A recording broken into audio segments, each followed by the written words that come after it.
के क्वायर को हृदय से धन्यवाद देता हूं कि उन्होंने परमेश्वर की स्तुति में सुंदर प्रस्तुति दी है। ये हमारी माता मंडली भी कहलाती है। कल संध्या जो क्वायर प्रस्तुति दी थी वो बेतेल चर्च बेतेलपुर है। हम उन्हें भी धन्यवाद देते हैं मेला कमेटी की ओर से। और अब हम अपनी आराधना प्रारंभ करने जा रहे हैं और मैं आराधना के संचालन के लिए आज के संचालन करता रेवरेंड मनीष मसीह को आमंत्रित करता हूँ।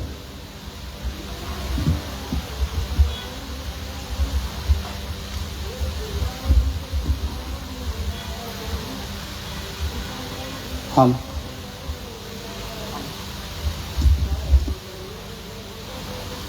हाल हाल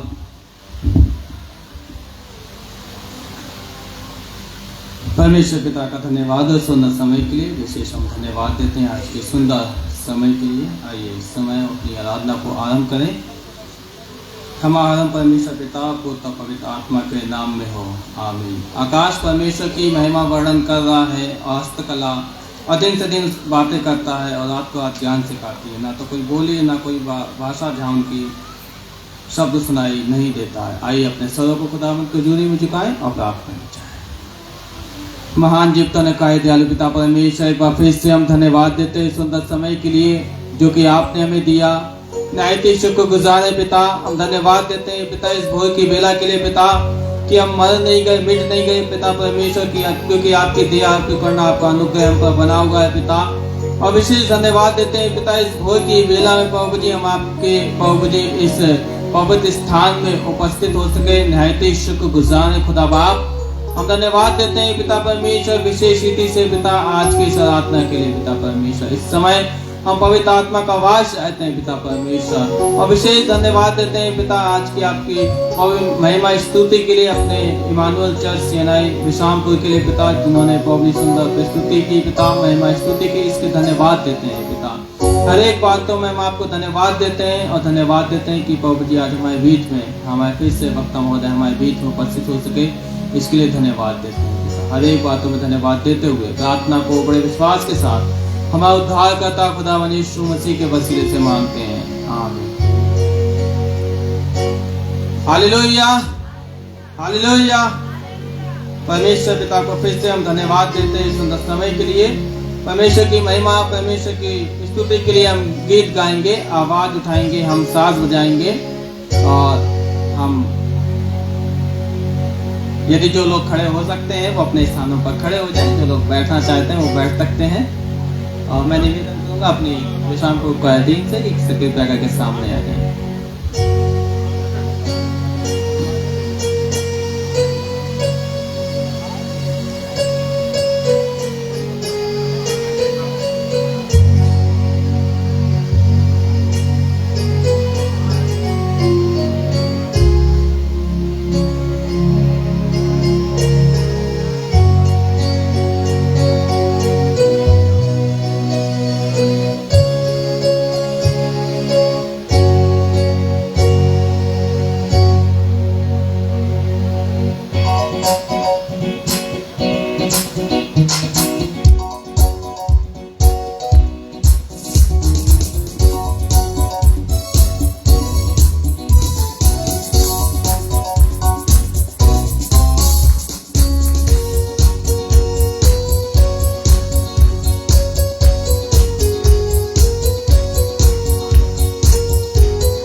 यीशु महान अपना यादी सुनाएंगे, आवाज उठाएंगे, संसार की सुंदरता में यह रूप जो तेरा ही, इन चांद सितारों में है अक्ष जो तेरा ही, संसार की सुंदरता में यह रूप जो तेरा ही, इन चांद सितारों में है अक्ष जो तेरा ही, महिमा की तेरी बातें हम सबको बताएंगे, है यीशु महान अपना यादी सुनाएंगे, आवाज उठाएंगे, हम साथ बजाएंगे, है यीशु महान अपना यादी सुनाएंगे, आवाज उठाएंगे, दिल तेरा खजाना है, एक बात मोहब्बत का, पावा न सका कोई, सागर है तुल्फत का, दिल तेरा खजाना है, एक बात मोहब्बत का, पावा न सका कोई, सागर है तुल्फत का, तेरी मोहब्बत से दिल अपना सजाएंगे, है यीशु महान अपना यादी सुनाएंगे, आवाज उठाएंगे, हम साथ बजाएंगे, है यीशु महान अपना यादी सुनाएंगे, आवाज उठाएंगे। कृपया करके अपने स्थानों पर बैठ जाए। धन्यवाद। परमेश्वर आप सभी को बहुत अच्छी आशीषित दे। समय हुआ कि हम रिस्पॉन्सिव रीडिंग में जाएंगे। उत्तरवादी पाठ जो कि हमें मिलता है भजन संहिता 54, भजन संहिता 54 पद 1 से 7, Psalms 54 versus beginning from 1 to 7। इसको रिस्पॉन्सिव रीडिंग के रूप में पढ़ने में अगुवाई करेंगे डीकन चार्ल्स वानी।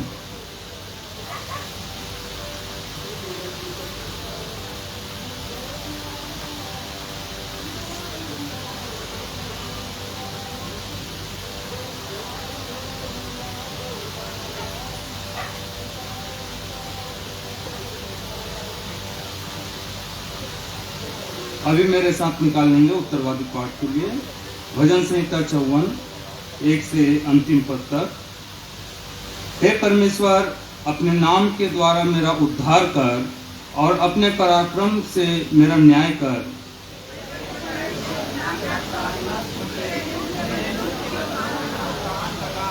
क्योंकि मैं परदेसी में मेरे विरोध उठे हैं और कुकर्मी मेरे प्राण के ग्राहक हुए हैं। उन्होंने परमेश्वर को अपने सन्मुख नहीं जाना।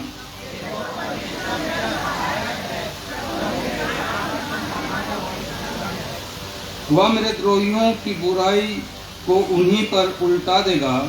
हे परमेश्वर, अपनी सच्चाई के कारण उनका विनाश कर।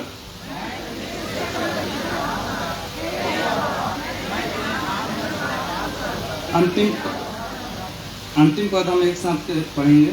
क्योंकि तूने मुझे सब दुखों से छुड़ाया है और मैं अपने शत्रुओं पर दृष्टि करके संतुष्ट हुआ हूँ। ये परमेश्वर का जीवित वचन है।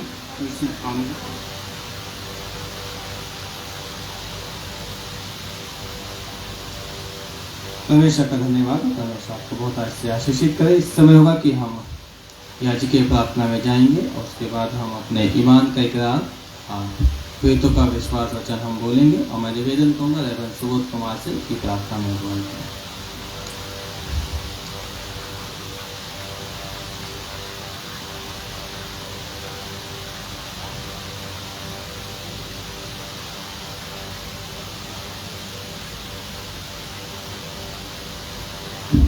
आइए हम प्रार्थना करें। हमारे सर्वशक्तिमान परमेश्वर, आप जो राजाओं के राजा प्रभुओं के प्रभु हैं, सृजनहार तारनहार पालनहार परमेश्वर हैं, एक बार फिर हम आपको हृदय से धन्यवाद देते हैं आपके प्रेम के लिए, आपके अनुग्रह के लिए, आपकी करुणा दया के लिए, जो प्रतिदिन प्रतिपल आपने हमारे व्यक्तिगत जीवन में, पारिवारिक जीवन में और सेवा के क्षेत्र में पिता परमेश्वर दर्शाए हैं। अविशेष हम पुनः धन्यवाद देते हैं पिता परमेश्वर, आपने करुणा काल के बावजूद भी पिता परमेश्वर प्रभु इस वर्ष भी प्रभु मुक्ति द्वीप मेला का आयोजन करने में पिता परमेश्वर आपके दासों का पिता परमेश्वर आपने मदद की। हम आपको धन्यवाद देते हैं पिता परमेश्वर।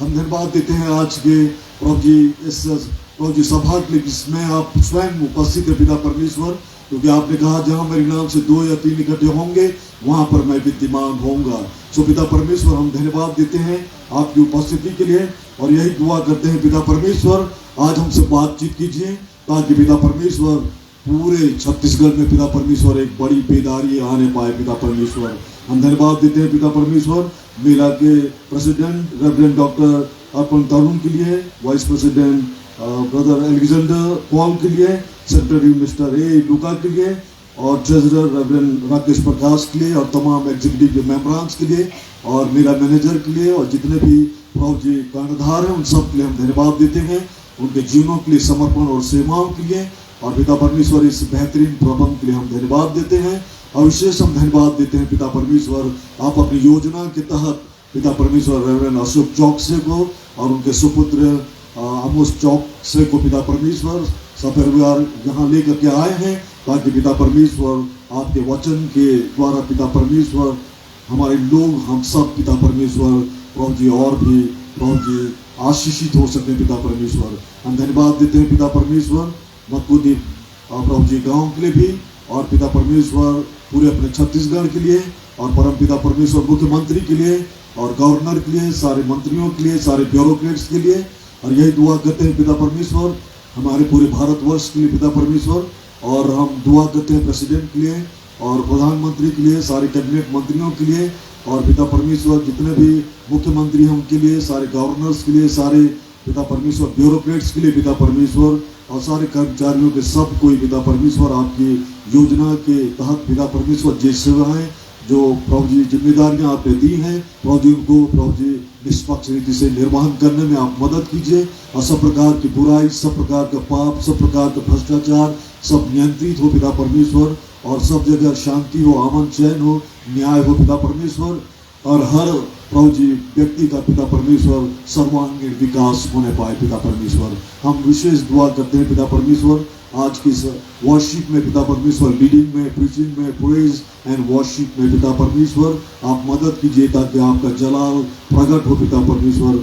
हम विश्रामपुर मंडली के लिए धन्यवाद देते हैं, वायर के लिए धन्यवाद देते हैं, आशीष में भजनों के लिए और पिता परमेश्वर इस समय हम दुआ करते हैं आपकी आत्मा पिता परमेश्वर मन लाने पाए पिता परमेश्वर ताकि कोई भी खाली हाथ न जाने पाए पिता परमेश्वर। हमारे जितने भी पिता छत्तीसगढ़ में डिनोमिनेशंस हैं, जितने भी पैराचर्च ऑर्गेनाइजेशंस हैं, जितने भी इंस्टीट्यूशंस हैं, जितने भी विश्वासी लोग हैं, हम मेनलाइन चर्च के हों चाहे इंडिपेंडेंट हो पिता परमेश्वर, हम दुआ करते हैं पिता परमेश्वर मेले की प्रभु जी महत्ता को समझते हुए पिता परमेश्वर यहाँ पर ज़्यादा से ज़्यादा संख्या में उपस्थित हों ताकि पिता परमेश्वर आपके वचन के द्वारा एक नया दर्शन, एक नई चुनौती, उद्धार लेकर के पिता परमेश्वर प्रभु जी जा सके। पिता परमेश्वर हम विशेष प्रार्थना करते रेवरेंड मनीष के लिए भी प्रभु जी लीडिंग में पिता मदद कीजिए। हम दुआ करते हैं हर बात में पिता परमेश्वर आप महिमान्वित हो पिता परमेश्वर, एक मन एक जीत होकर के हम दुआ करते हैं पिता परमेश्वर यूक्रेन के लिए भी और रूस के लिए भी पिता परमेश्वर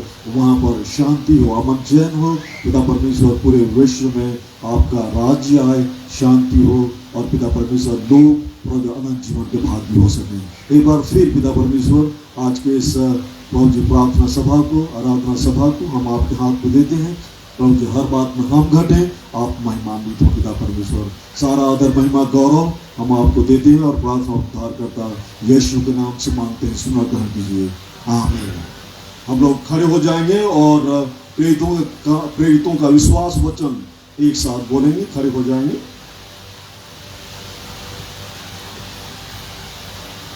मैं विश्वास करता हूँ परमेश्वर पिता पर, जो स्वर्ग और पृथ्वी का सर्वशक्तिमान सृजनहार है, और उसके इकलौते पुत्र अपने प्रभु यीशु ख्रीस्त पर, जो पवित्र आत्मा से गर्भ में आया, कुंवारी मरियम से उत्पन्न हुआ, परंतु पिलातुस की आज्ञा से दुख उठाया, क्रूस पर चढ़ाया गया, मर गया, गाया गया, पाताल में उतरा, तीसरे दिन मृतकों में से जी उठा, स्वर्ग पर चढ़ गया और परमेश्वर सर्वशक्तिमान पिता के दाहिने हाथ जा बैठा है, जहाँ से वो जीवितों और मृतकों का विचार करने को फिर आएगा।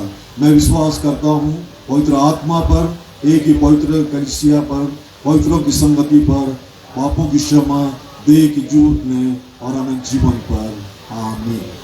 कृपया बैठ जाइए।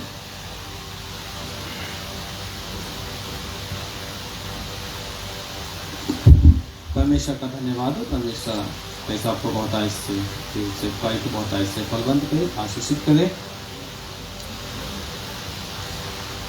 समय होगा कि इस समय हम सूचनाओं में जाएंगे, अनाउंसमेंट हम सुन लेंगे, सूचनाओं में जाएंगे। और मैं इस समय सामने बुलाना चाहूँगा अपने मेला के सचिव को, श्री ए लूका को, कि कृपया करके सामने आए और आज की जो सूचना है वो हम सबके मध्य में रखते हैं।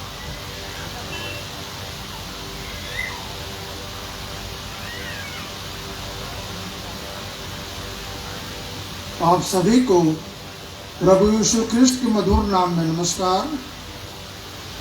जैसा कि मैंने पूर्व में अभी सूचना दी थी कि आज हमारे काउंसिल की मेला काउंसिल की बैठक होनी है 2:30 बजे।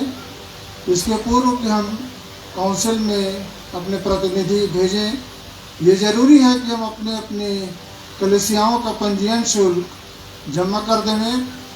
हमारे कोषाध्यक्ष महोदय पंडाल के सामने बैठे हुए हैं।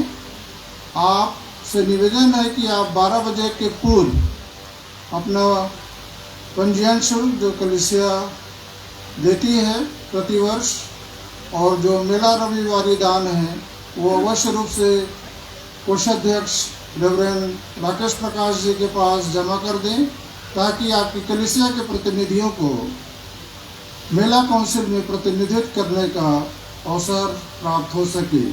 12 बजे के बाद हम पंजीयन शुल्क लेने में असमर्थ रहेंगे, तो कृपया समय का ध्यान रखेंगे। आज अपराह्न में वाद विवाद प्रतियोगिता है, जिसका संचालन भाई अलेक्जेंडर पॉल करेंगे।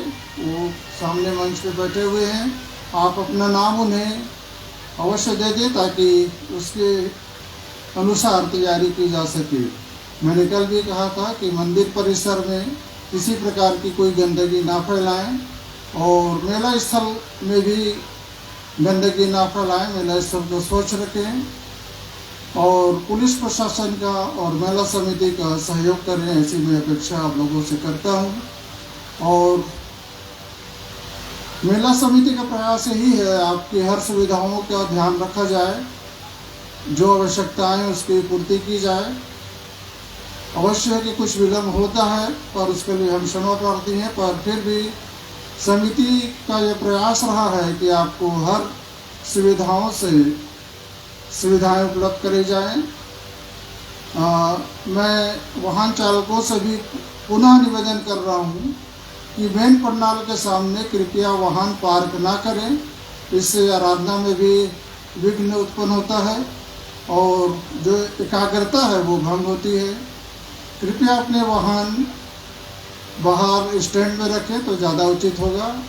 मेला परिसर में अपने वाहन ना लाएं, ऐसे हम आपसे अपेक्षा करते हैं, कामना करते हैं, निवेदन करते हैं, इस उम्मीद के साथ कि आप हमें अपना सहयोग प्रदान करेंगे। उसी प्रकार यहाँ कुछ लिफाफे भी हैं जो धन्यवादी प्रतिज्ञा दान के हैं।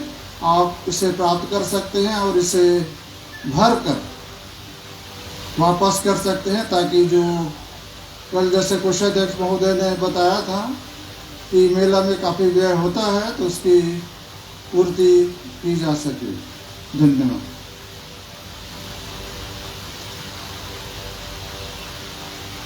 अपने मेला के कोषाध्यक्ष महोदय से भी सूचनाओं को सुन लेंगे, राकेश प्रकाश जी से।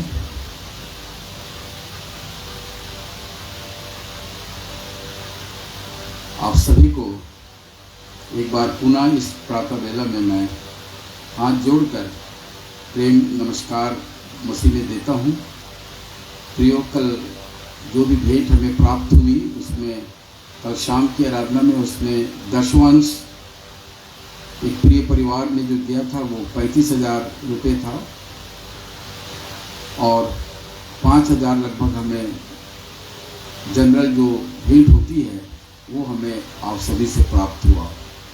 कुल राशि करीब 40,000 हमें इस प्रकार से मिली है। हम परमेश्वर पिता को और आप सभी देने वाले भाई और बहनों को, कलीसिया को हृदय से इसके लिए मैं धन्यवाद देता हूँ। प्रियो, हमारा जो व्यय है, खर्च है, मैंने कल शाम भी आप लोगों से चर्चा किया था, 2 मिनट लिया था मैंने, और वो काफ़ी बजट जो रहता है बड़ा होता है। मैं आप सभी से अनुरोध करूंगा कि ये मेला स्वपोषित है, आपके लिए है, आप अवश्य ही इसमें अपना योगदान दें। जिस परिवार ने कल अपना दशवंश दिया था उन्होंने इस बात को अपने छोटे से लेखनी में व्यक्त किया है कि पिछले वर्ष शायद उनके लिए प्रार्थना नहीं हो पाई थी, लेकिन अभी हम जरूर उस परिवार के लिए जो हर वर्ष हमें यह भेंट जो देता है परमेश्वर की आशीषों के लिए, हम उस परिवार के लिए भी छोटी सी एक आशीष की प्रार्थना भी करेंगे। जिस प्रकार से सचिव महोदय ने सदस्यता के बारे में चर्चा से आग्रह किया है कि वे 12 बजे तक अपने चर्च का जो राशि है सदस्यता का, अन्य और जो फंड हैं, आप उसे अवश्य ही, सदस्यता का होता है, मेला संडे का रहता है, आप इसे कृपा कर इस राशि को आप जरूर ही 12 बजे तक आप हमें दे दीजिएगा। आपको रसीद भी जो है वो तुरंत दी जाएगी। आपके ऑफिशियल रिकॉर्ड के लिए आप रसीद जरूर ले लें। पिछले वर्ष बहुतों ने संडे के समय हमें अपनी भेंट को ला कर दिया था और मेरे रसीद काटते काटते वो सब चले गए थे, क्योंकि रविवार का दिन भागम भाग कर रहता है। बहुतों ने अपनी रसीद नहीं दी है, तो मैं उनसे भी आग्रह करूंगा, अगर आज आप इस सभा में हैं तो आप अपने उस रसीद को आप मुझसे प्राप्त कर लीजिएगा, ताकि हमारे रजिस्टर में तो सब चढ़ चुका है, लेकिन आपकी जानकारी के लिए भी वो आपके पास वो रसीद होनी चाहिए। अगर आप में से कोई भूलवश उसे नहीं ले गए हैं तो आप उस मेले के दौरान जब तक मैं हूँ, आप अपने उस राशि की जो आपने भेंट दिया है आप उसे मुझसे ले सकते हैं। प्रियो, आपसे फिर एक बार मैं निवेदन करूंगा कि इस बड़े कार्य के लिए जो मेरा और आपका नहीं है, लेकिन ये हम सब का है, परमेश्वर का है। 113 वर्षों से मेला जो है वो यूं ही नहीं हो रहा है। परमेश्वर की आशीष है, उनका अनुग्रह है। प्रभु चाहते हैं कि ये मेला लगातार यहाँ पर होता रहे। हम लोगों ने इस मेले को जो फरवरी में होता है, इसे कोविड के कारण से उस समय स्थगित रखा था और सचिव महोदय ने एक नोटिस निकाला था इस बारे, आप सभी को मालूम है। लेकिन हालात जो हैं वो सुधर गए।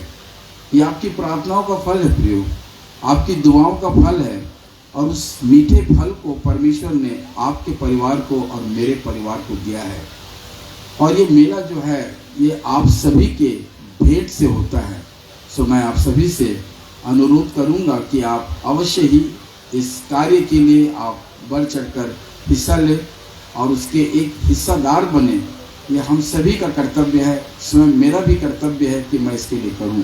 सो मैं आपसे फिर से निवेदन करूंगा कि आप इस कार्य के लिए बढ़ चढ़कर ध्यान दें।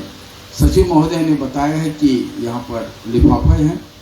आपसे जब भेंट के समय जब हमारे संग्रहकर्ता जब जाएंगे तो वो इसे लेकर जाएंगे और आप उसे ले सकते हैं। और इसे भेंट में अगर आप अभी नहीं दे सकते तो शाम को या अन्य दिन में भी आप उस भेंट की राशि को अपना नाम लिखकर आप उसे दे सकते हैं। आइए हम उस प्रिय परिवार के लिए हम प्रार्थना करें जिन्होंने अपना दशवांश दिया है।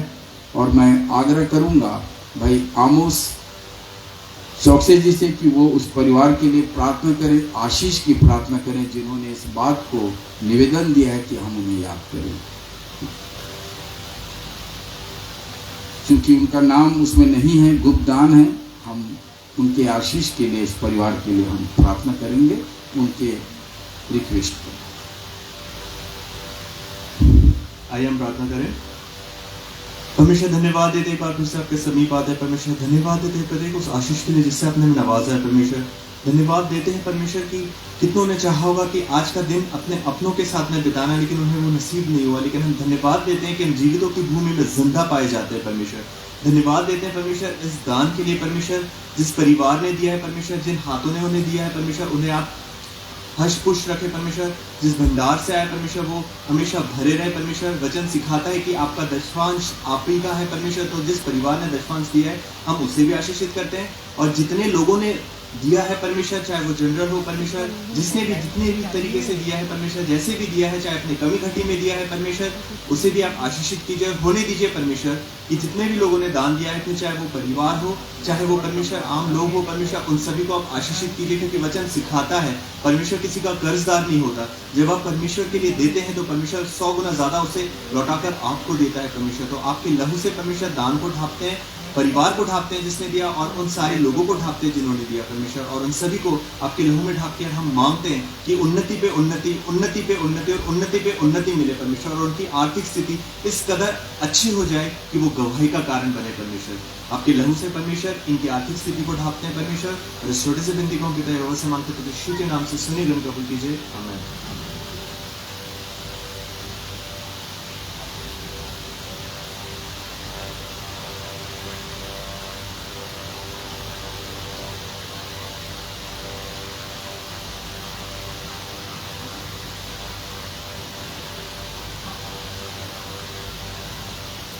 हम परमेश्वर पिता को धन्यवाद देते हैं कि श्री दीपक अक्विला एवं श्रीमती स्नेहलता अक्विला जो डिसाइपल्स चर्च CNI बिलासपुर के सदस्य हैं, उन्होंने परमेश्वर के कार्य के लिए, मेला के कार्य के लिए 2000 प्रदान किया है। हम उनके लिए धन्यवाद देते हैं। आप सभी से आग्रह की कृपा कर ताली बजाएं उस परिवार के उत्साहवर्धन के लिए। धन्यवाद।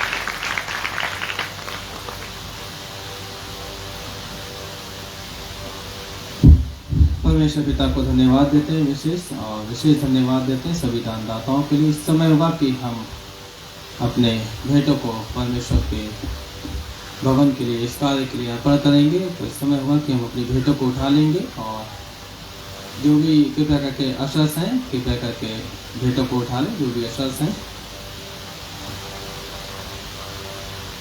हम गीत गाएंगे।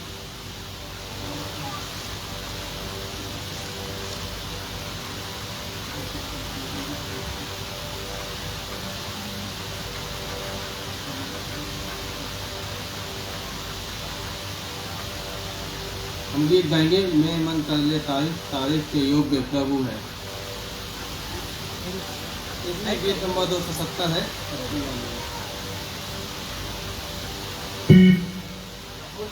निवेदन करूंगा कॉलेज से कि सामने आ जाए।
उसने किए बड़े बड़े काम, उसकी हो महिमा हमसे सदा, मेरे मन कर ले तारीफ।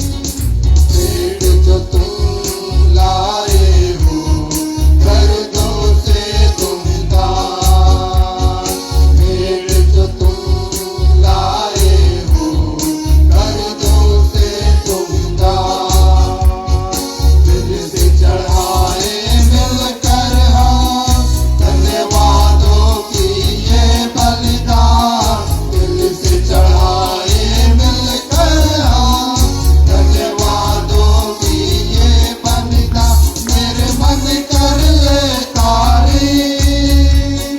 तारीफ के योग्य प्रभु है, उसने किए हैं बड़े बड़े काम, उसकी हो महिमा हमसे सदा, मेरे मन कर ले तारीफ।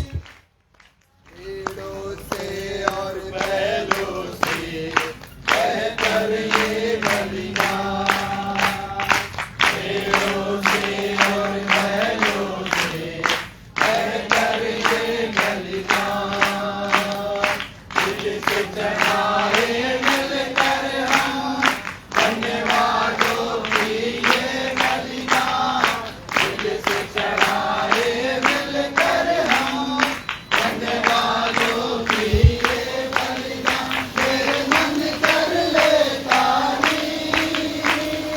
तारीफ के योग्य प्रभु है, उसने किए हैं बड़े बड़े काम, उसकी हो महिमा हमसे सदा, मेरे मन कर ले तारीफ। तारीफ हो बड़े राजमान, प्रभु है कितना महान, तारीफ हो बड़ा राजमान, प्रभु है कितना महान, दिल से चढ़ाए मिलकर हम धन्यवादों की ये बलिदान, दिल से चढ़ाए मिलकर हम धन्यवादों की ये बलिदान, मेरे मन कर ले तारीफ। तारीफ के योग्य प्रभु है, उसने किए हैं बड़े बड़े काम, उसकी हो महिमा हमसे सदा, मेरे मन कर ले तारीफ।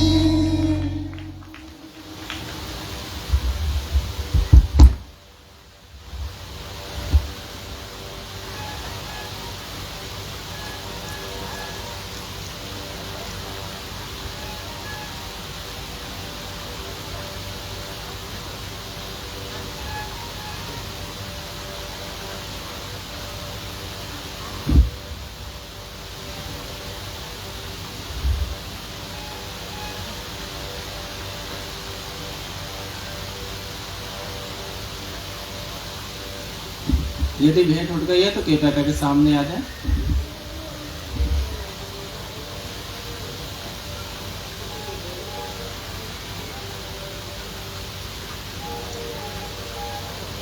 प्रार्थना में हम जाएंगे, इन भेंटों के लिए प्रार्थना करेंगे, अपने सरों को झुकाएंगे प्रार्थना में।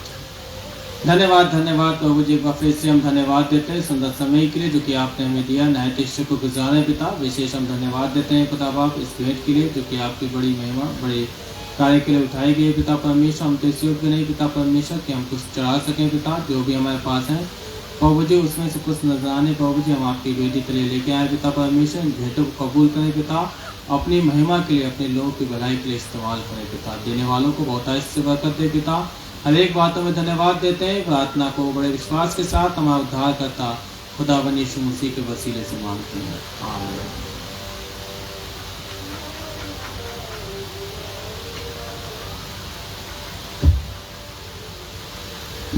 आज के जो मनन के लिए पाठ लिया गया है वो हमें मिलता है भजन संहिता उसका 27 अध्याय पद 4 से 7, Psalms chapter 27, Psalm chapter 27 verses begin from 4 to 7, भजन संहिता 27 पद 4 से 7। इसको पढ़ने में अगुवाई करेंगे रेवरेंड हेमंत नंदा।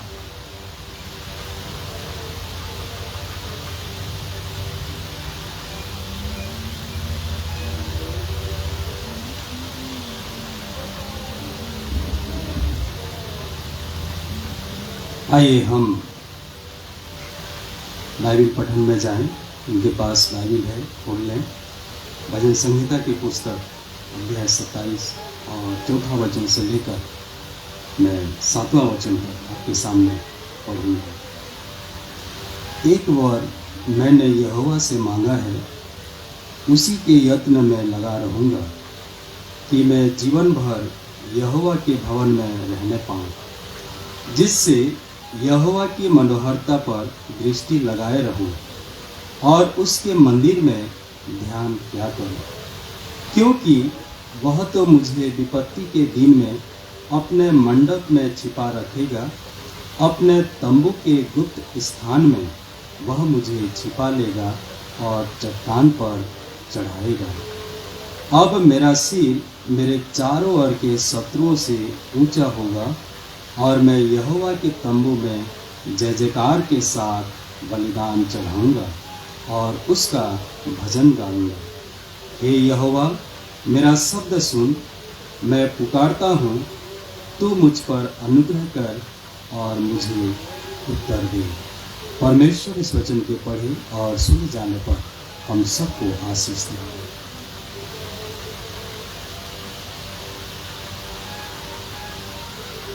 परमेश्वर का धन्यवाद हो। परमेश्वर आपको बहुत आशीष बरकत देवे। समय होगा कि हम समय ज़्यादा नहीं ज़ाया करेंगे और मैं बड़े आदरपूर्वक निवेदन के साथ आज के वक्ता महोदय को मैं सामने बुलाना चाहूँगा, विद आमोस चौकसे को, कि आज का वचन जो है वो हम सबके मध्य में रखते हैं। तो तालियों के साथ हम उनका स्वागत करेंगे और बड़े आदर के साथ।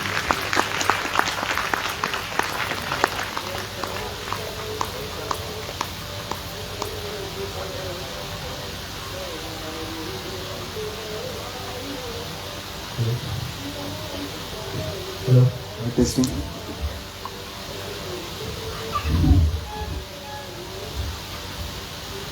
जय मसीह की, प्रेज द लॉर्ड। कितने लोग आज खुश हैं?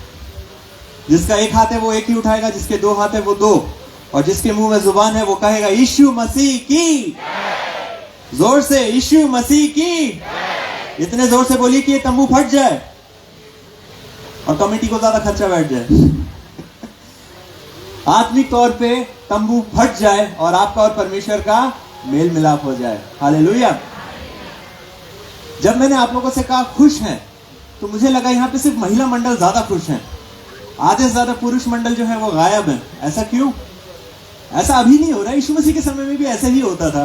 ज्यादातर महिला ही उनके साथ में होती थी। यहाँ तक जब यीशु मसीह मर के जी उठे तब भी सबसे पहले देखने वाले कौन थे? महिला। आप लोग जो यहाँ पे बैठे हो ना, बिना आपके दुनिया नहीं चल सकती, ये बात मैं आपको बता दूं। अब आप बोलोगे ऐसे कैसे? बिल्कुल, बिना मरियम के यीशु मसीह नहीं आ पाए। देखिए, मरियम वो पात्र बनी जिसके द्वारा यीशु मसीह आए। किसके द्वारा आए? एक महिला के द्वारा। तो जितनी भी यहाँ महिलाएं बैठी हुई हैं, आप लोग धन्य हैं।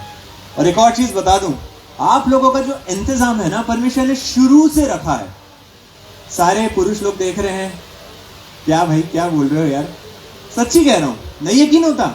चलिए निकाल लीजिए उत्पत्ति 2 उसका 11 और 12, और मैं चाहता हूं कि आप में से कोई महिला वो चीज पढ़े। उत्पत्ति 2 उसका 11 और 12। फिर उसके बाद मैं पुरुषों की तरफ पलटूंगा और उनको समझाऊंगा कि ये वचन क्या है। मैंने एक से कहा था तो सारे चालू हो गया। क्या बात है, ठीक है, जोर से।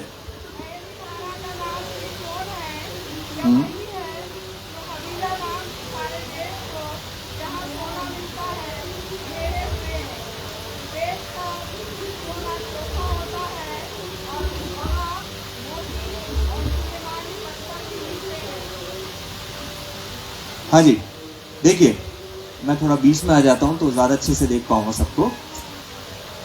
तो यहां पर जो लिखा है, क्यों यहां पे बताया गया है, ये क्या है पता है? चलिए मैं पुरुष लोगों से बात करता हूं। देखो भाई लोग, यहां पे इसलिए लिखा हुआ है कि आदम को परमेश्वर ने लेकर गया और ये सारी चीजें दिखाई। क्यों दिखाई? कि मिस्टर एडम, अगर आपकी मैडम बुरा मान जाए तो ये देके पटा लियो। आप समझ रहे हो? वो चाहता तो महिला को भी दिखा सकता था, लेकिन उसने पुरुष को ही क्यों दिखाया? क्योंकि ऐसा बोला जाता है आभूषण या जो गहने हैं वो महिलाओं के बेस्ट फ्रेंड है, वो उनके प्रिय मित्र है। यहाँ पे हर जन कुछ ना कुछ पहन के बैठा जरूर है कि नहीं? तो मिस्टर एडम, अगर आपकी मैडम बुरा मान जाए तो आप ये सब देके उन्हें समझा सकते हो। यानी उस जमाने में जो सबसे पहली शुरुआत हुई, तब से परमेश्वर ने महिलाओं के लिए इंतजाम करके रखा है। समझ रहे हैं? कोई तो बोलो हालेलुया, आमीन। पुरुषों के मुंह से ये नहीं निकलेगा, मुझे पता है, मैं समझ सकता हूं। महिलाओं के मुंह से निकल रहा है। मगर मैं आप सबसे कहना चाहूंगा, हम लोग आशीषित लोग हैं, ये श्रापित लोग हैं। हम पर श्राप था, लेकिन अब हम यीशु मसीह के खून खरीदे लोग हैं और वो सारे श्राप बंधन टूट चुके हैं। हालेलुया। मसीह में ना तो कोई पुरुष है, ना कोई नारी, ना कोई बड़ा है, ना कोई छोटा, हम सब एक हैं। हालेलुया। वचन कहता है यहां पे आशीष के ऊपर और श्राप के ऊपर। मेरे साथ निकाल लीजिए व्यवस्था विवरण यानी कि ड्यूट्रोनॉमी, उसका 28।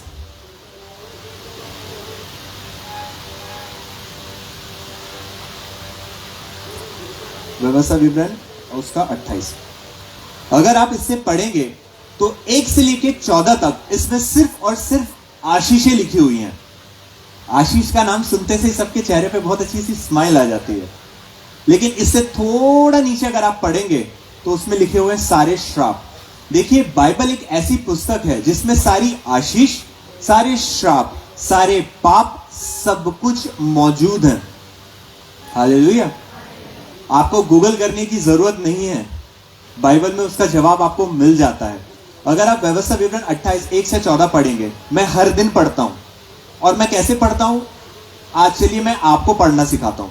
हम यहां पे पढ़ते हैं, यदि अब तू अपने परमेश्वर यहोवा की सब आज्ञा को जो मैं आज तुझे सुनाता हूं, या जो भी आपको परमेश्वर के लोग सुनाते हैं, या आप जो बाइबल से सुनते हो, सुनता हूं, चौकसी से पूरे करने को चित्त लगाकर उसकी सुने, तो वह तुझे पृथ्वी की सब जातियों में श्रेष्ठ करेगा। यहां पे आपको इसे अपने लिए घोषित करना है, मतलब अपने लिए क्लेम करना है। जैसे कल मेरे पापा ने बोला कि हम लोग क्लेम ही नहीं कर पाते हैं, हम लोग घोषित ही नहीं कर पाते हैं। क्यों?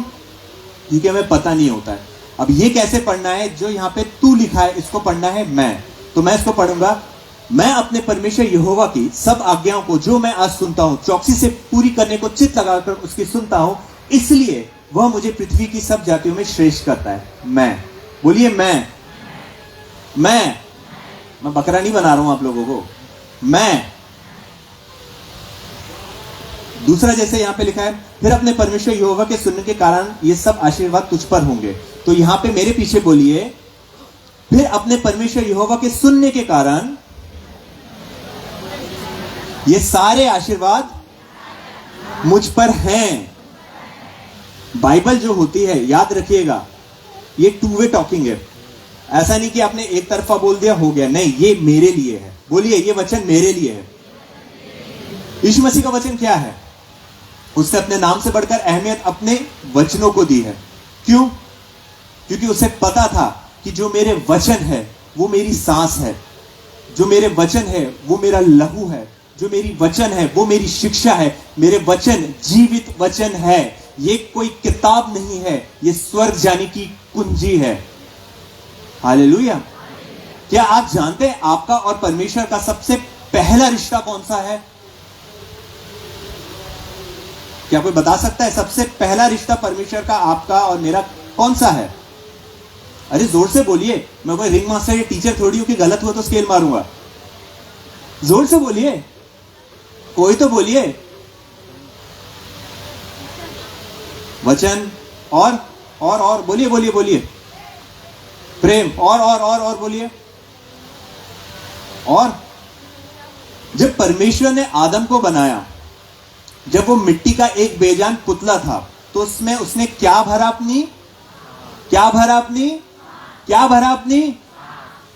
यार सांस तो आप दोनों बोल सकते हैं, मैं वो सांस की बात नहीं कर रहा हूं, मैं सांस लेने वाली सांस की बात कर रहा हूं। पुरुष लोग भी सांस बोल सकते हो यार। सांस, सबसे पहले उस बेजान पुतले में परमेश्वर ने अपनी सांस फूकी और वो बेजान पुतला क्या हो गया? जीवित हो गया। तो आपका और मेरा परमेश्वर से सबसे पहला रिश्ता सांसों का है। उदाहरण के तौर पे हम क्या लेते हैं जिसके द्वारा हम जिंदा है? सांस। और परमेश्वर का वचन यीशु मसीह यानी हमारे पिता पुत्र पवित्र आत्मा त्रिएक परमेश्वर के द्वारा, उसके सांस के द्वारा दिए हुए वचन है। तो जब हम उससे पढ़ते हैं, जब कोरोना हुआ था तो लोगों को ऑक्सीजन सिलेंडर लग गए थे। हम जीवितों की भूमि में आज जिंदा पाए जा रहे क्योंकि हम आशीषित लोग हैं और आज फ्री की सांस ले रहे हैं। ऑक्सीजन फ्री में मिल रहा है। जिस दिन इस पे पैसे लगने लगे ना तो करोड़पति अरबपति भी बहुत जल्दी निपट जाएंगे, लेकिन आप और मैं फ्री में ले रहे हैं। क्यों? क्योंकि ये हमारा पहला रिश्ता है परमेश्वर से, और परमेश्वर रिश्ता तोड़ने वालों में से नहीं, रिश्ता जोड़ने वालों में से। हालेलुया। उसके वचन में से सांस लीजिए। अब इसी में अगर मैं आगे आपको बताऊं, धन्य है तू नगर में, धन्य है तू खेत में। यहां पे आपको ऐसा बोलना है, मेरे पीछे बोलिए, धन्य हूं मैं नगर में और धन्य हूं मैं खेत में। धन्य है मेरी संतान और मेरी भूमि की उपज और मेरे गाय भेड़ बकरी आदि पशु के बच्चे। आप में से बहुत सी माताएं यहां बैठी हैं, बहुत से पिता यहां बैठे हैं। हर कोई चाहता है कि उसकी संतान धन्य हो। सच बात है। अब जैसे यहां पे लिखा हुआ है, धन्य है तू नगर में, धन्य तू खेत में। अब अगर आप खेत में काम कर रहे हो, उस जमाने में लोग खेत में काम करते थे। अब हो सकता है आपका ऑफिस हो सकता है आपकी कहीं जॉब हो सकता है आपका कहीं बिजनेस हो, जो भी आपका खेत है या जहां आप काम कर रहे हो वो आपका खेत है। और जिस भी नगर में आप रहे हो, चाहे वो बिलासपुर हो, नागपुर हो, छिंदवाड़ा हो, मुंबई हो, गोवा हो, कहीं भी हो, उस शहर में और जिस भी जगह पे आप काम करते हैं वो धन्य है। हालेलुया। इसमें इसलिए लिखा है कि तू धन्य हो। यहां पे हमको बोलना है कि हम धन्य हैं। बोलिए, हम धन्य हैं। अब आगे वचन क्या कहता है? धन्य है मेरी टोकरी और मेरी कटौती। तो यहां पे आपको बोलना है, धन्य है मेरी टोकरी और मेरी कटौती। हर कोई इंसान काम करता है कमाने के लिए। देखो, बिना कमाए तो खर्चा नहीं कर सकते। अब ऊपर से जो मन्ना सर्विस आती थी वो तो बंद हो चुकी है, तो काम तो करना पड़ेगा। हर जन चाहता है कि जो मैं काम कर रहा हूं उसकी कटौती तो निकालूं। जब एक बीज कोई बोता है तो वो चाहता है उसके बाद जब फसल उग जाए तो वो उसकी कटनी करे। तो जो भी आप काम कर रहे हो, फिर चाहे जॉब हो, आपका बिजनेस हो, जो भी काम हो, आप चाहते हो उसकी कटनी काटना, चाहते हो कटनी काटना, तो बोलना सीखो कि धन्य है मेरी कटोरी और धन्य है मेरी। समझिए इस बात को, आपको अपने लिए घोषित करना है, क्लेम करना है। अब मेरे पीछे बोलिए, धन्य हूं मैं भीतर आते समय और धन्य मैं बाहर जाते समय। कितने लोग ऐसे हैं जो 2 पैरों पर जाते हैं लेकिन 4 कांधों पे लौट के आते हैं। कई बार तो ऐसा होता है कि लाशें नसीब तक नहीं होती है, ना दफनाने के लिए ना जलाने के लिए। कई बार ऐसी गुमनाम मौत होती है कि शरीर तक नहीं मिलता है अपनों को। लेकिन वचन यहां सिखाता है, धन्य है तू जाते वक्त, धन्य है तू आते वक्त। जब आप बाहर संसार में जाओगे तो अपने आप को यीशु मसीह के लहू से अपने आप को ढांप के जाओ, तो शैतान का कोई भी वार आप पर हमला नहीं कर सकता। हालेलुया। क्योंकि यीशु मसीह का लहू जीवित खुदा बाप का लहू है। तो धन्य हूं मैं जाते समय, धन्य हूं मैं आते समय। अब मेरे पीछे बोलिए, यहोवा ऐसा करता है कि जो मेरे शत्रु मुझ पर चढ़ाई करते हैं वे हार जाते हैं। वे 1 मार्ग से मुझ पर चढ़ाई करते हैं परंतु मेरे सामने से 7 मार्ग से होके भाग जाते हैं। हमारी दुनिया में शत्रुओं की कमी नहीं है। सबसे पहले तो आता है शैतान, फिर आते हैं रिश्तेदार। मजाक कर रहा हूं, लेकिन होता है। किसी ने बहुत खूब कहा है, सच्चे दोस्त मिलना और अच्छे रिश्तेदार मिलना अपने आप में एक बहुत बड़ी आशीष है। बहुत से लोगों के चेहरे पे हंसी आ गई तो मैं समझ सकता हूं, मगर आपको सबसे प्रेम करना है। लेकिन जो आपके शत्रु हैं, अगर वो आप पर एक जगह से चढ़ाई करेंगे, जब परमेश्वर आपके सामने खड़ा होगा तो वो डर के मारे 7 मार्ग से इधर उधर होके भाग जाएंगे। आपने कभी देखा है, पिक्चरों में दिखाते हैं, जैसे कोई जा रहा है, भूत देख ले तो कैसे भागता है अपनी जान बचाने के लिए, वैसे शैतान भागेंगे। लेकिन जो आपके सामने खड़ा रहेगा वो कोई भूत नहीं, वो जीवित परमेश्वर रहेगा। उसका लहू जब आपके सामने ढाल बन के खड़ा रहेगा, शैतान उसको भेद नहीं पाएगा। वो दोबारा पलटेगा और भाग जाएगा, क्योंकि उसके पास और कोई रास्ता है नहीं, क्योंकि वो यीशु के लहू को उसको पार नहीं कर सकता। और उसके पार आप और मैं खड़े हैं। क्या आग में कोई हाथ डाल सकता है? जल जाएगा, है कि नहीं? ज्वालामुखी देखा है आप लोगों ने? क्या उसके अंदर कोई हाथ डालता है? जो हाथ डालेगा ना तो हाथ ही चला जाएगा, कुछ नहीं मिलेगा। तंदूरी चिकन हो जाएगा उसका हाथ। तंदूरी चिकन नहीं, वो तो मतलब इवोपरेट ही हो जाएगा, यानी पूरी तरीके से गायब हो जाएगा। होगा? मान के चलिए, इस पे विश्वास कीजिए कि यीशु मसीह का लहू वो आग, वो ज्वाला है जो आपके सामने खड़ी है, जिसके कारण शैतान आपको छू नहीं सकता। उसकी इतनी औकात नहीं है। इसलिए शत्रु भले एक बार सामने से आएगा आपके, मगर 7 मार्ग से पीछे भागेगा। भैया कहां से भागूं, उसके सामने तो परमेश्वर साक्षात खड़ा है, क्या कर सकता हूं? कुछ नहीं कर सकता। क्यों? क्योंकि आप और मैं खून खरीदे लोग हैं। अब इसी आगे पढ़ लीजिए, इसमें लिखा है कि तेरे खत्तों पर, यहां पे बोलना है, मेरे पीछे बोलिए, मेरे खत्तों पर और जितने कामों में मैं हाथ लगाता हूं उन सबों पर यहोवा आशीष देता है। इसलिए जो देश मेरा परमेश्वर यहोवा मुझे देता है उसमें वो मुझे आशीष देता है। मैं अपने परमेश्वर यहोवा की सभी आज्ञाओं को मानते हुए उसके मार्गों पर चलता हूं। इसलिए वह अपने शपथ के अनुसार मुझे अपनी पवित्र प्रजा करके स्थिर रखता है। और पृथ्वी के देश देश के सब लोग यह देखकर कि मैं यहोवा का कहलाता हूं, मुझसे डर जाते हैं। बाप रे, आप समझ रहे हो? आप डराने वाले लोग हो। शैतान को आपसे डरना चाहिए, आपको शैतान से नहीं। जब भी कोई बाथरूम में जाता है और लाइट बंद हो जाए तो सबसे ज्यादा चीखने चिल्लाने की आवाज मसीहों की ही आती है। इंसान परमेश्वर से नहीं डरता, पर शैतान से जरूर डरता है। अगर एक भूत की पिक्चर देख ली या किसी ने एक भूत का किस्सा बता लिया, भले वो शख्स फिर अकेला बैठा रहे, उसको महसूस होगा मेरे आसपास कोई ना कोई तो है। लेकिन वही शख्स अगर प्रार्थना कर ले, दुआ कर ले, उसको वो महसूस ही नहीं होता कि मेरे आसपास कुछ है। दुष्ट आत्मा और पवित्र आत्मा में अंतर है भाई, ये आपको समझना पड़ेगा। आप डराने वाले लोग हो, डरने वाले लोग नहीं। मैंने कई मसीहों को देखा है, मुझे बहुत डर लगता है, मुझे बहुत डर लगता है। और बाइबल यहां क्या लिखाती है, क्या सिखा रही भाई? बाइबल यहां पे क्या सिखा रही है? कि शैतान तुमसे डरेगा। लोग ये देखते कि तुम यहोवा परमेश्वर के कहलाते हो, वो डर जाएंगे। जब शैतान को पता चलेगा ये तो परमेश्वर का जन है, ये परमेश्वर की स्त्री है, ये परमेश्वर का पुरुष है, वो डर जाएगा। अब मैं क्या करूं? बेचैन हो जाएगा, सर खुजाने लगेगा। मेरे हिसाब से तो शायद शैतान टकला है, तभी तो सिंह निकले हुए हैं। मैंने देखा नहीं उसको पर्सनली, लेकिन ये मुझे लगता है कि वो टकला है, उसको बालों की जरूरत है, इसके सिंह निकले हुए हैं। मगर वो अपने सिंह को खुजाता होगा कि अब मैं इसको कैसे छूऊं, ये तो डराने वाला बन गया। मैं इसको डराता था, अब ये मुझे डराएगा। आप समझ रहे हो? आप आम इंसान नहीं हो, समझिए इस बात को। अब आगे यहां पे वचन सिखाता है इसका 12। अब जो इसका 12 है वो हम एक साथ पढ़ेंगे, एक साथ बोलेंगे, जैसा मैं आपको बोलता हूं वैसे। यहोवा मेरे लिए अपने आकाश रूपी भंडार को खोलकर मेरी भूमि पर समय पर मेह बरसाया करता है और मेरे सारे कामों पर आशीष देता है। और मैं बहुतेरी जातियों को उधार देता हूं, परंतु किसी से उधार नहीं लेना पड़ता। मैं जानता हूं यहां पे बहुत से लोग हैं जो शायद कर्जे में होंगे, लोगों ने उधार लिया होगा। होता है, कई बार ऐसा होता है हमें उधार लेना पड़ता है, कई बार ऐसा होता है कि हम उधार चुकता नहीं कर पाते। लेकिन मैं आपको बता दूं, विश्वास रखिए कि जो कार्य आप परमेश्वर के द्वारा कर रहे हैं, परमेश्वर उस पर आशीष देता है। समय पे वो आपकी भूमि पे मेह बरसाया करेगा, जिससे आपकी आत्मिक उन्नति हो, जिससे आपकी शारीरिक उन्नति हो, जिससे आपकी आर्थिक उन्नति हो। हालेलुया।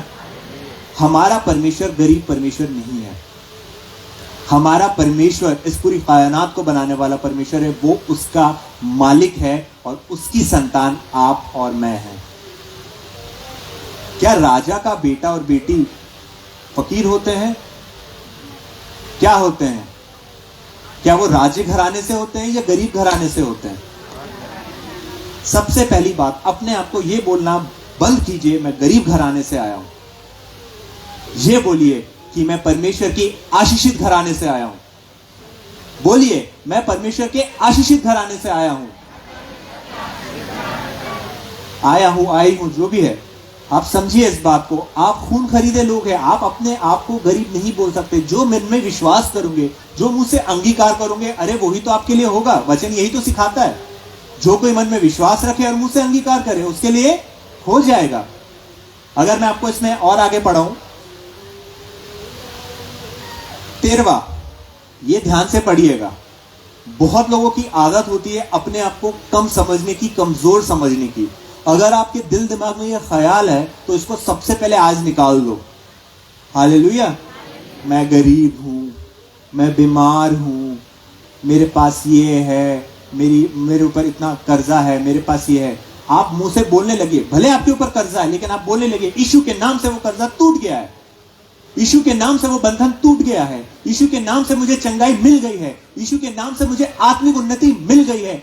विश्वास रख के मुंह से अंगीकार करके तो देखो, वचन सिखाता है, चख के देखो वो कैसा भला है। हमारे सामने रखा हम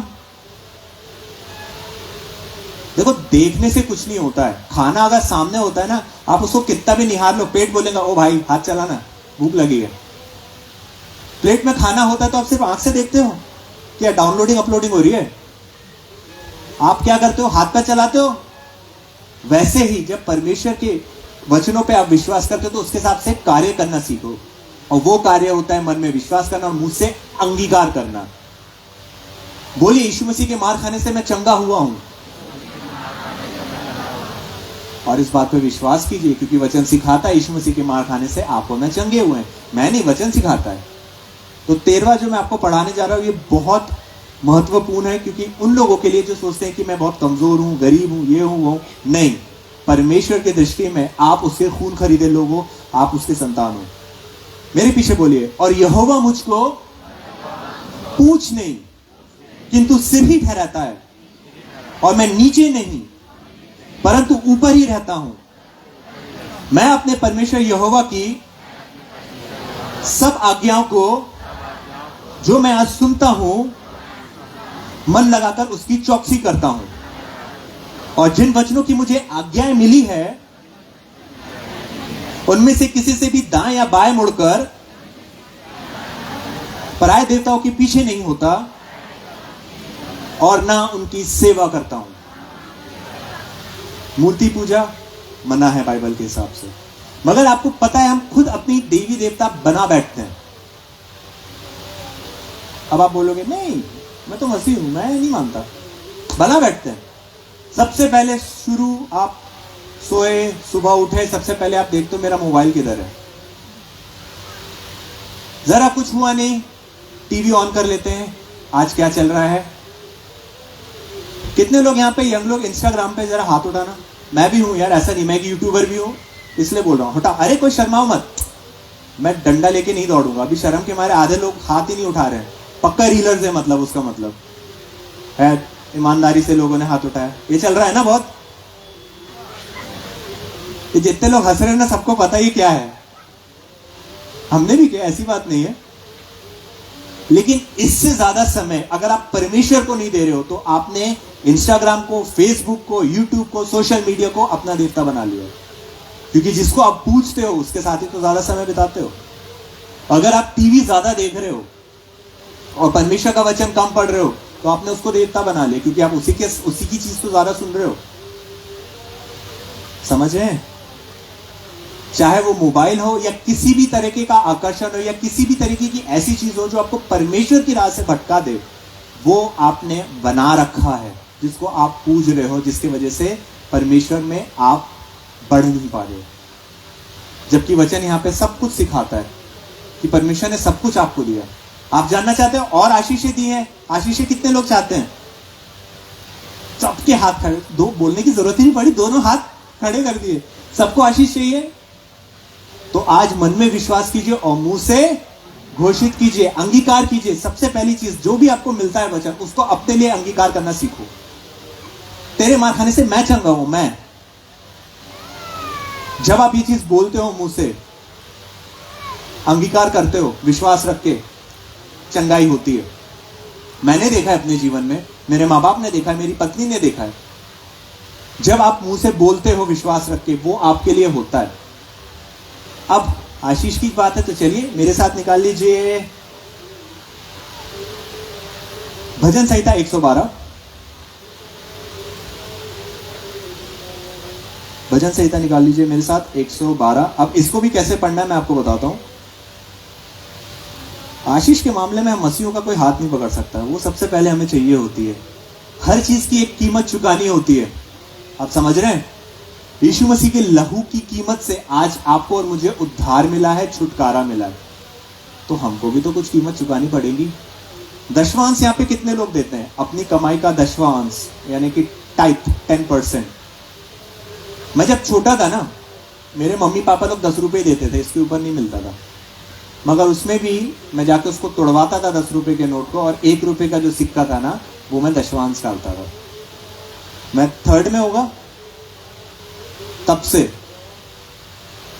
अब तो बच्चों को बहुत ज्यादा मिलने लगा है, मोबाइल हाथ में है, दिख रहा है, उससे समझ में आता है। हमारे टाइम पे तो ऐसा कुछ नहीं था, लेकिन तब भी मुझे पता था कि दशवांश देना है। और आज भी जो मेरी कमाई आती है, फिर चाहे वो यूट्यूब से आ रही हो, सोशल मीडिया से, जिससे मेरी इनकम आती है, जो मेरा काम है, जो भी मेरी सैलरी आती है, जो भी चीज से मैं कमाता हूँ, उसका मैं सबसे पहले दशवांश परमेश्वर को देता हूँ। और हमारे दिमाग में एक सबसे बड़ी चीज जो है ना, माफ कीजिएगा, शायद आप में से बहुत से लोगों को बुरा लगे, मैं पहले हाथ जोड़ के बोल रहा हूँ, वचन सिखाता है जब आप एक हाथ से दो तो दूसरे हाथ को पता नहीं चलना चाहिए। जैसे एक परिवार ने दिया, उसने अपना नाम नहीं बताया, अच्छी बात है। याद रखना आप किसको दे रहे हो। आपको क्या लगता है, मैं गलत इसमें मत लीजिएगा सेंस में, मैं घमंड से नहीं बता रहा हूं, गर्व से बता रहा हूं। आज परमेश्वर की दया से परमेश्वर ने हर चीज से नवाजा है, फिर चाहे वो गाड़ी हो, घर हो, बैंक बैलेंस हो। बोलते हैं ना, आज तुम्हारे पास क्या है? मेरे पास घर है, बैंक बैलेंस है, गाड़ी है, मेरे पास सब कुछ है, और परमेश्वर भी है, सब कुछ है। हम लोग जब दान देते तो हम लोग थोड़ी बताते कि हमने इतना दिया, हमने उतना दिया। मैं गलत इसमें मत लीजिएगा, मैं हाथ जोड़ के आप लोगों को बोल रहा हूं, वचन सिखाता है कि जब आप एक हाथ से दो तो दूसरे हाथ को पता नहीं चलना चाहिए। जब आप एक दान देते हो, आप बोलिए हमारे लिए प्रार्थना की जाए, लेकिन अपना नाम मत बताना। मैं हाथ जोड़कर बोल रहा हूं, मैं जानता हूं काफी लोगों को बुरा लगेगा, क्योंकि अगर लोगों को यही पता चल गया कि आपने क्या दिया, वहां रुक जाएगा। क्यों वचन में लिखा है कि एक हाथ से दो, दूसरे हाथ को नहीं पता चलना चाहिए? जब तुम एक हाथ से दे रहे हो तो तुम्हारे दूसरे हाथ ऐसे ही पड़ा, उसको नहीं पता चल रहा, तो तुम उसका ढिंडोरा मत पीटो। वचन सिखाता है, ढिंडोरा पीटने के लिए वचन क्लियरली कहता है, बड़े बड़ी प्रार्थना या बड़े बड़े शब्द या बड़े बड़े पूरा।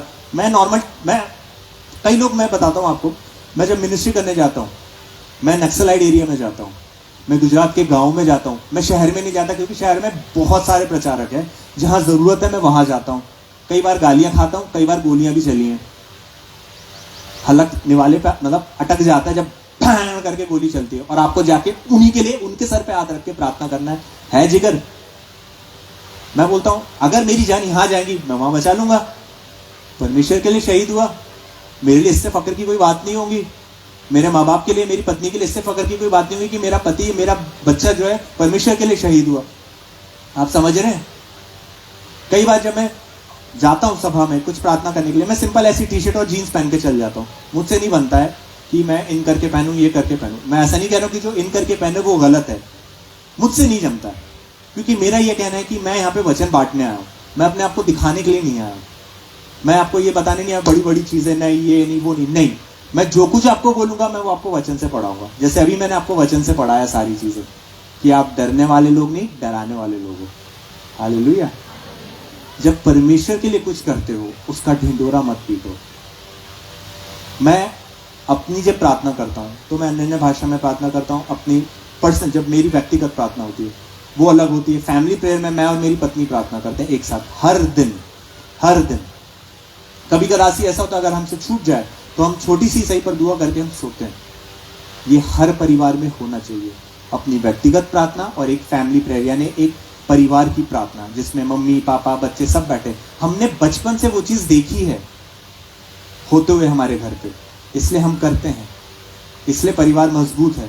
जैसे मैं अपने पापा के लिए सबके सामने बोलता हूँ, टेढ़ा है पर बाप मेरा है। मैं हमेशा ये बोलता हूँ, टेढ़ा है पर बाप मेरा है। वो डायलॉग ही बन गया था कि टेढ़ा है पर मेरा है। मैंने कहा यार मैं तब से बचपन से बोलते आ रहा हूँ ये चीज, टेढ़ा है पर बाप मेरा है। और मेरे इसमें फोन पे अभी भी आप कॉल करोगे ना पापा, तो उस पर पापा लिख के नहीं आता, बापू लिख के आता है, क्योंकि बचपन से गांधी जी वही देते आए, समझ रहे हो ना, जेब खर्च वही देते हैं, तो उसी नाम से है, बापू के नाम से ही सेव है। मेरी वाइफ के इसमें पापा जी के नाम से सेव है, पर मेरे इसमें बाबू के नाम से ही सेव है। आपके परिवार में वो रिश्ता होना बहुत जरूरी है। देखिए, साधारण तौर पे मैं आपको बता दूं, आपकी संसारिक चीज आपकी आत्मिक चीजों पर प्रभाव डालती है। अगर परिवार में फूट है तो वहां पे प्रार्थना रुक जाएगी। आज ऐसा नहीं मैं आपको बोलूं कि मेरे पापा में झगड़े नहीं होते, बहुत होते हैं, मैं सामने से बोल रहा हूं, बहुत होते हैं, आप सोच भी नहीं सकते। लेकिन एंड ऑफ द डे क्या होता है पता है? पापा इधर आओ, एक मिनट, पापा मिस्टर अशोक चौकसी जी प्लीज मेहरबानी से सामने आइए। होते हैं, ऐसा नहीं है कि हमारे बीच में नहीं होते। जहां दो बर्तन है वो टकराएंगे, जनरेशन गैप होता है, वो बड़े हैं, वो अपना ज्ञान देते हैं, हम यंग हैं, हमारा ज्यादा एडवांस ज्ञान है, हम अपना देते हैं और वो टकरा जाता है, चलता है, टेढ़ा है पर बाप मेरा। अब जैसे कुछ भी हो जाए उसके बाद में मैं उनको पकड़ के ऐसा भी खींचता हूँ, यूं करके ऐसे कान खींच लेता हूँ, ऐसा ऐसा कर लेता हूँ, ऐसा ऐसा कर लेता हूँ, ये भी कर लेता हूँ। ओके, क्योंकि हमारा रिश्ता वैसा है। देखिए, माँ बाप के बीच और बच्चों में अगर कुछ लड़ाई झगड़े होते हैं आम बात है, लेकिन उसको सुलझा लो जितने जल्दी हो सके, क्योंकि परमेश्वर जोड़ने वाला परमेश्वर है, वो अलग करने वाला परमेश्वर नहीं है। समझ रहे हैं? परिवार में एकता होना बहुत जरूरी है। अब आशीष पे आते हैं। भजन संहिता 112। अब इसे पढ़ना कैसे, चलिए मैं आपको वो बताता हूं। यहोवा की स्तुति करो, मेरे पीछे बोलिए, यहोवा की स्तुति करो, मैं धन्य पुरुष हूं। महिलाएं बोल सकती हैं, हालांकि जैसे कि मैंने कहा मसीह में ना तो कोई पुरुष होता है, ना कोई महिला होती है, ना कोई बड़ा होता है, ना कोई छोटा, लेकिन आप महिला बोल सकते हैं। मैं धन्य पुरुष हूं जो यहोवा का भय मानता है और उसकी हर आज्ञाओं से अति प्रसन्न रहता हूं। सच है क्या? आज्ञा मानने के हिसाब से तो गाली नहीं देना चाहिए, वो तो हमारे मुंह से पहले निकलती है। किसी ने बहुत खूब कहा है, जब भी आपको परेशानी आती है तो आप अपनी माँ और अपनी बहन को याद करते हो, और जब गुस्सा आता है तो आप दूसरों की माँ बहन याद करते हो। भाई लोग समझ गए मेरा मतलब क्या है? गालियां। जिस मुंह से परमेश्वर की इबादत करते हो, जिस मुंह से अन्य भाषा बोलते हो, जिस मुंह से आप किसी को आशीष देते हो, उसी मुंह से आप गालियां दे रहे हो। जिस मुंह से पवित्र वस्तु निकाली, उसी मुंह से अशुद्ध चीजें भी बोल रहे हो। क्या ये सही है? अभी तो सबने बोला हाँ अति प्रसन्न रहते हैं, सबने सर हिलाया, हाँ बहुत अति प्रसन्न रहते हैं। महिला मंडल, वो औरत ने ना ऐसा कही, वो औरत के बच्चे ऐसे हैं, वो उसका ऐसा है। किसी ने बोला है, बोलते हैं ना लोग, अगर आपको बात फैलानी है तो जाके किसी महिला को बोल दो और उसको ये बोल देना किसी को बताना मत, अपने आप फैल जाएंगी। बहुत सी महिला यहाँ हंस रही है। तो सच में उसकी जो आज्ञा है उससे प्रसन्न होना सीखिए।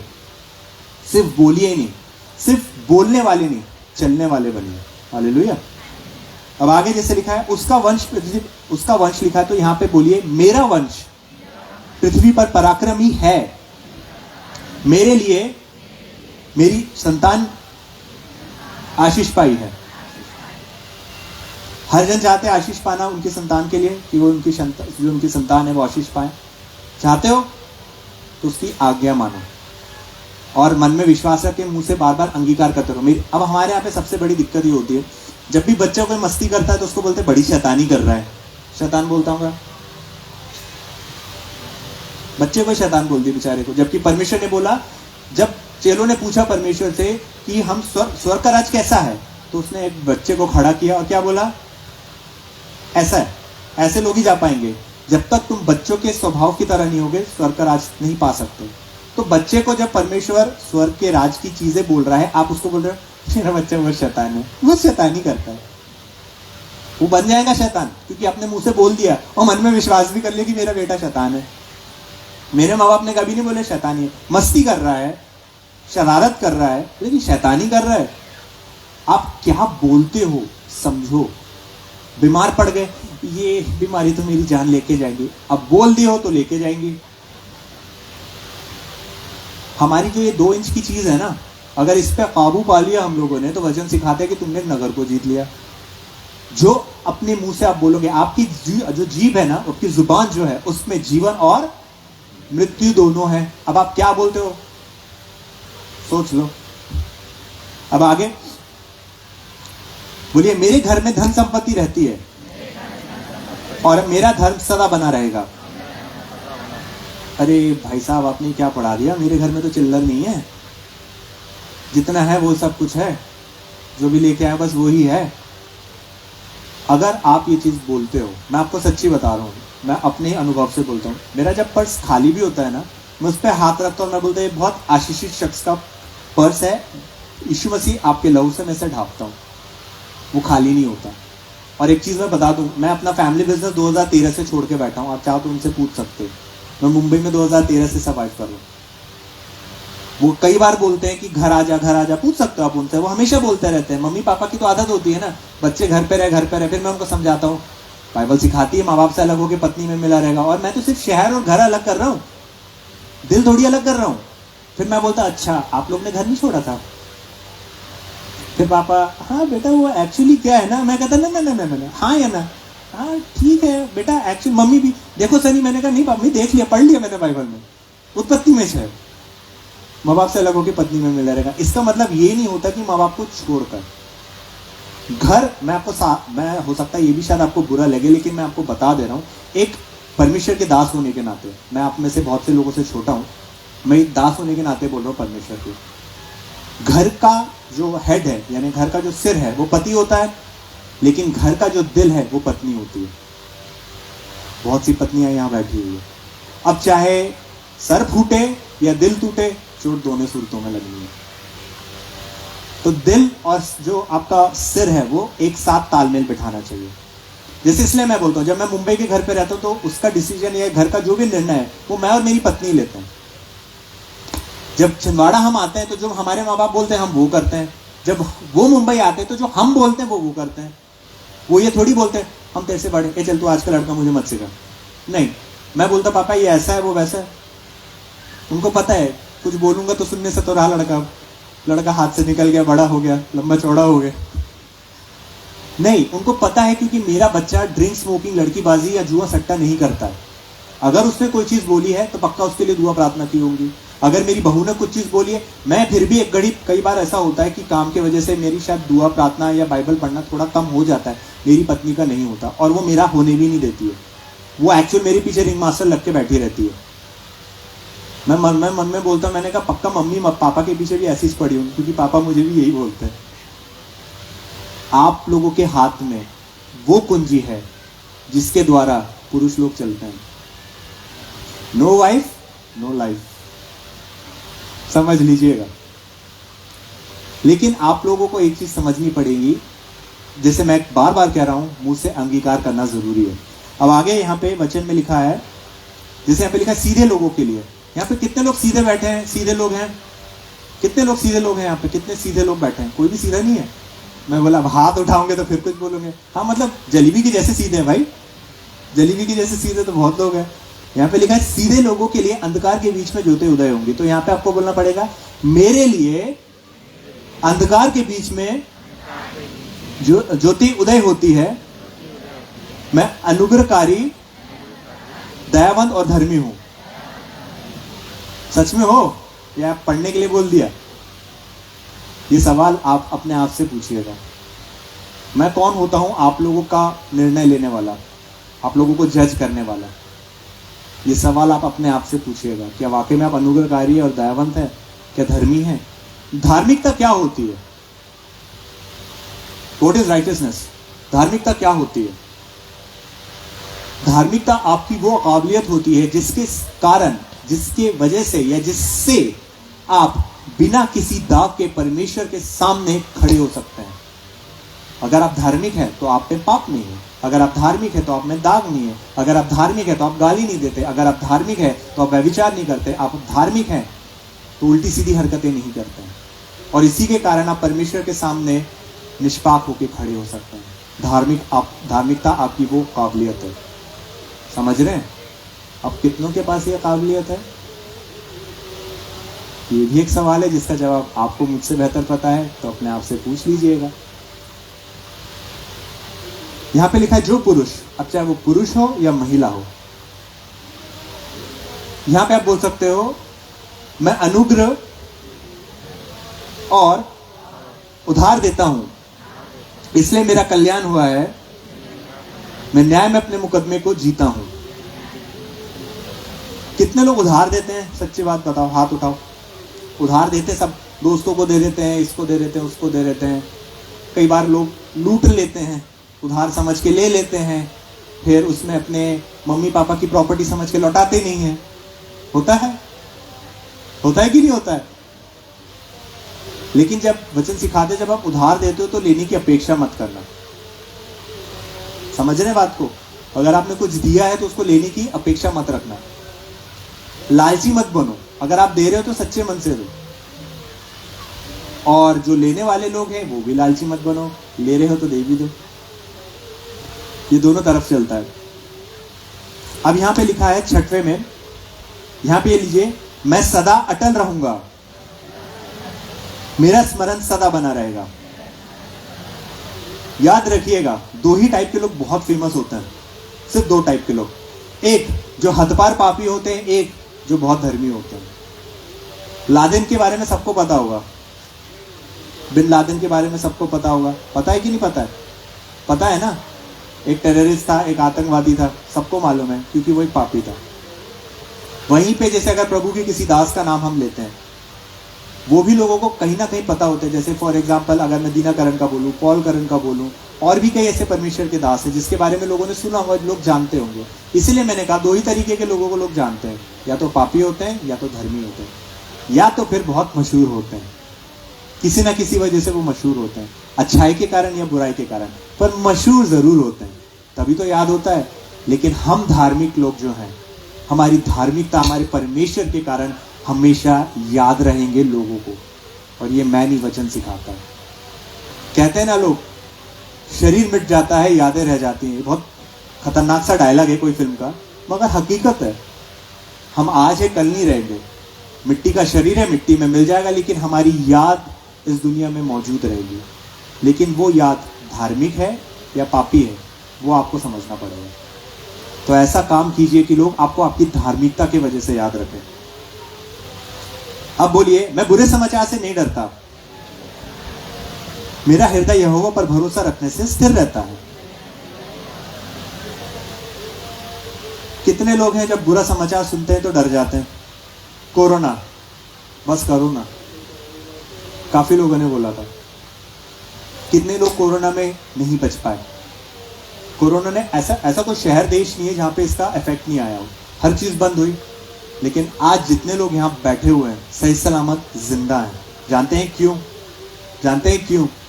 क्योंकि परमेश्वर आपको बुरा समाचार नहीं देता, परमेश्वर उस बुराई में से भी भलाई निकालता है। इसलिए आज आप जीवितों की भूमि में जिंदा पाए जा रहे हैं। जिंदा हो आप लोग? हाँ या ना? जो बेहोश होके गिर गए और सो रहे हैं वो बात अलग है, पर वो भी जिंदा है, सांस चल रही है। जिंदा हो, क्योंकि परमेश्वर ने आपको जिंदा रखा है। अब यहां पे मेरे साथ बोलिए 8वां वचन, मेरा हृदय संभला हुआ है, इसलिए मैं नहीं डरूंगा, वरन अपने द्रोहियों पे दृष्टि करके संतुष्ट होगा। आपका सबसे बड़ा द्रोही कौन है?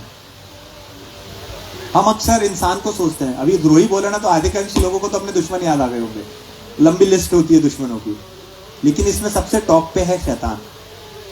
आप अपने द्रोहियों पे दृष्टि करके संतुष्ट होंगे, मतलब जब शैतान आपके ऊपर बुरी परिस्थितियां लेके आएगा तो आप उस परिस्थिति में भी परमेश्वर का जब धन्यवाद करोगे, तब शैतान बोलेगा यार ये क्या हो रहा है, मैं इनको इतना बुरा वक्त दिखा रहा हूं लेकिन फिर भी ये लोग परमेश्वर की स्तुति करे जा रहे हैं।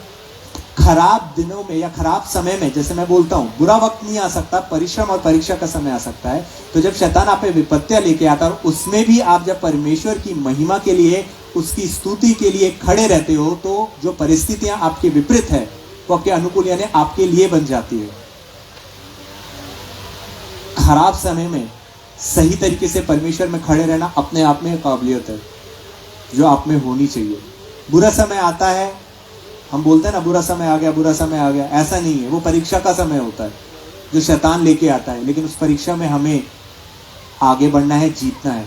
टेस्ट देते हैं, एग्जाम देते हैं, बच्चों के एग्जाम्स चल रहे हैं, अभी काफी लोग नहीं आ पाए उसकी वजह से।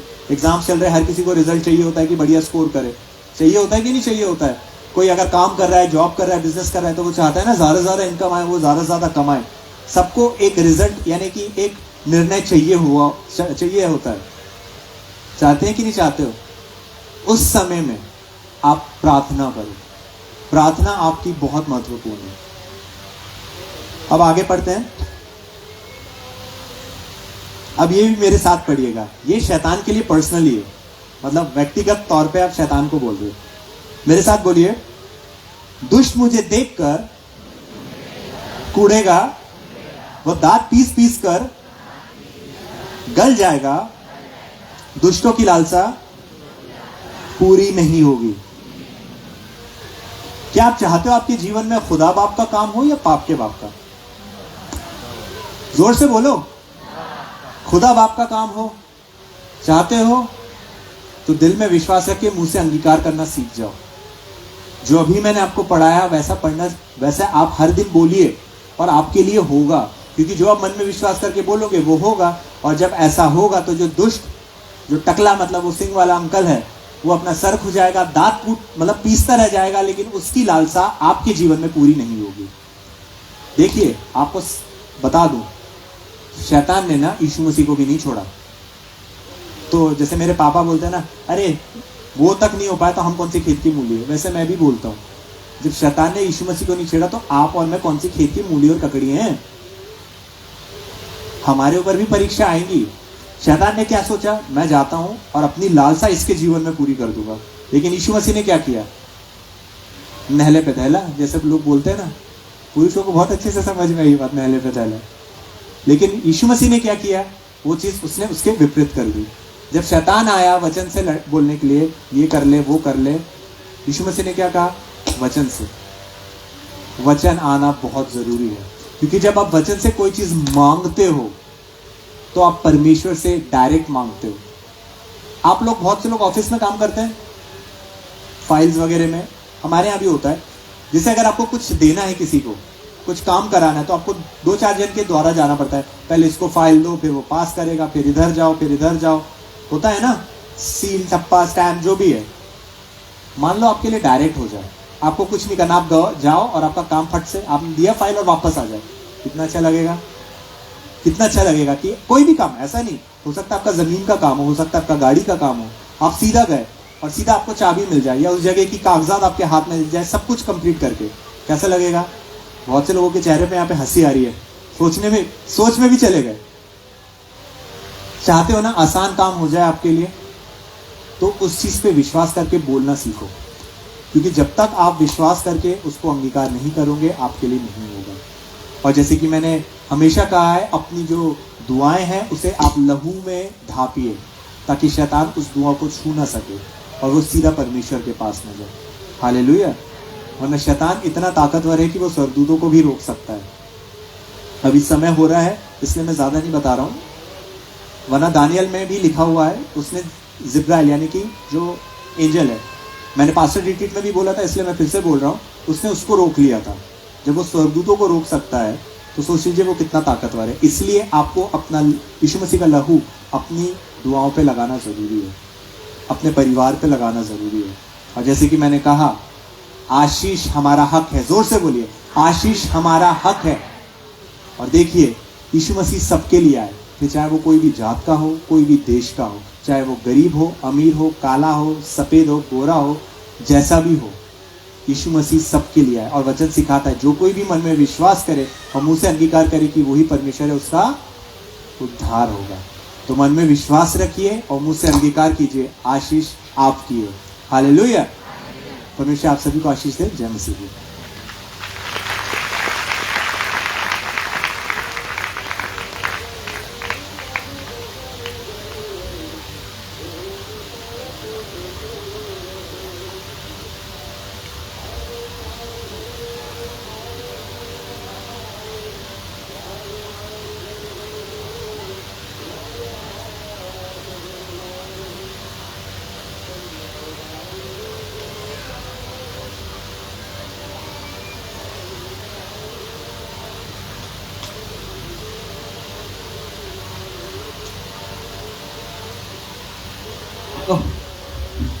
परमेश्वर पिता को हम धन्यवाद देते हैं सुंदर वचन के लिए, विशेष हम धन्यवाद देते हैं भाई आमोस चौकसे के लिए। परमेश्वर उनको, उनके परिवार को आशीषित करे। इस समय होगा कि हम हाँ, जो आप जानते हैं कि 2:30 बजे 2:30 बजे से वाद विवाद प्रतियोगिता रखी गई है, आयोजन किया गया है। तो आप सब उसके समय में आइए और साथ ही साथ 4 बजे से 4:30 बजे से हमारी मेला काउंसिल की प्रथम बैठक होगी। तो उसमें जो काउंसिल के प्रतिनिधि हैं वो भी आप उसमें लेकर आइए। जो भी हैं वो कृपया करके श्री अलेक्जेंडर पॉल के पास में अपने नाम लिखाने के लिए वाद विवाद प्रतियोगिता के लिए आ जाएंगे, ताकि उनके नाम पहले से आ जाएं और प्रतियोगिता आरंभ हो सके समय से। समय होगा कि हम अपने स्थानों पर खड़े हो जाएंगे। प्रभु की प्रार्थना और रेवरेंड सुषमा कुमार के आशीर्वचन से हम इस सभा का समापन करेंगे।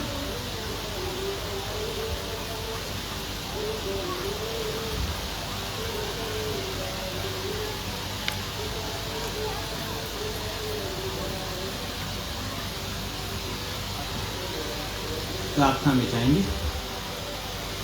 हे हमारे पिता, तू जो आसान है, तेरा नाम पवित्र माना जाए, तेरा राज जागे, तेरी इच्छा स्वर्ग में पूरी होती है वैसे जमीन पर भी हो। हमें इंद्र को याचना कीजिए, जिसका हमने अपराध क्षमा किया, वैसा अपराध क्षमा करो, परीक्षा में डालो परंतु बुराई से बचाओ, क्योंकि राज पराक्रम महिमा सदा तेरी है। आमीन। अब हमारे प्रभु क्रिस्त का अनुग्रह, परमेश्वर पिता का प्रेम, पवित्र आत्मा की सहभागिता हम में से हर एक के साथ सदा में होती रहे। आमीन। दूसरे 2:30 बजे बाद प्रतियोगिता के लिए मिलेंगे। तो कृपया करके अपने नाम जो भी हैं, प्रतिभागी जो भी हैं, पार्टिसिपेट करने वाले, वो अपने नाम से अलेक्जेंडर पॉल को कृपया करके समय से पहले दे दें।